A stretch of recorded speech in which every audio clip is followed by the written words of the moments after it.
I used to think cold calling was the fastest way to validate an idea. So I did what everyone says you're supposed to do. I picked up the phone and started calling cafe owners in Singapore. And pretty quickly I realized something uncomfortable. It wasn't that cafe owners were rude. It wasn't that they didn't care. It wasn't even that they weren't open to new ideas. It was that I was interrupting them at the worst possible time. And that changed everything. If you have never worked in F&B, here's the reality. Owners are short-staffed, on the floor, handling suppliers, dealing with customers, putting out fires all day.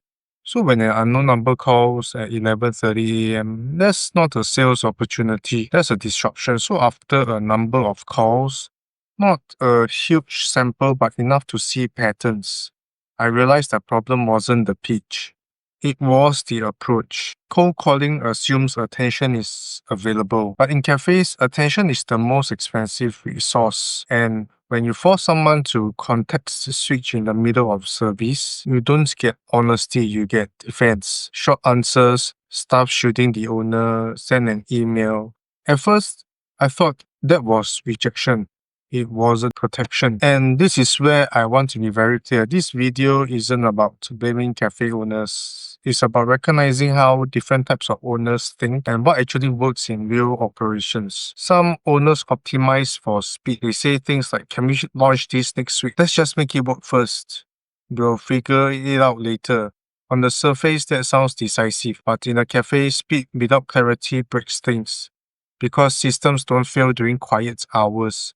They fail during the lunch rush. What I learned is this. Speed feels productive, but in operations, it often creates more work for staff. This isn't wrong, it's just incompatible with calm systems. Then there are owners who optimize for growth.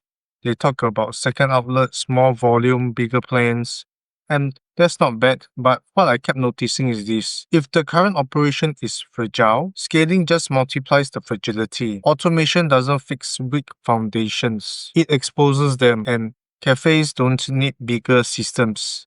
They need stable ones. Scale without stability is just bigger chaos. The third pattern surprised me the most. These owners love tools. They ask, can we add WhatsApp? What about voice? I saw this AI thing on YouTube. And the problem isn't curiosity. The problem is that systems only work when they are boring. They need clear rules, repetition, adoption by staff. Excitement fades. Lunch rush doesn't. And half-built systems don't survive through operations. So I stopped cold calling, not because it doesn't work, but because it asks for attention at the wrong moment. Email does something different. It lets owner read after service, think without pressure, respond when ready. Cold calls demand attention. Emails earn attention. That single shift changed the quality of the conversations completely. Here's what cafe owners taught me, whether they meant to or not. The best operators aren't chasing speed, scale, shiny tools. They are chasing fewer fires, systems that don't break under pressure, and those owners don't want hype, want clarity. So if you believe stability comes before growth, beats clever, and systems should reduce stress, not add to it, then we'll probably get along.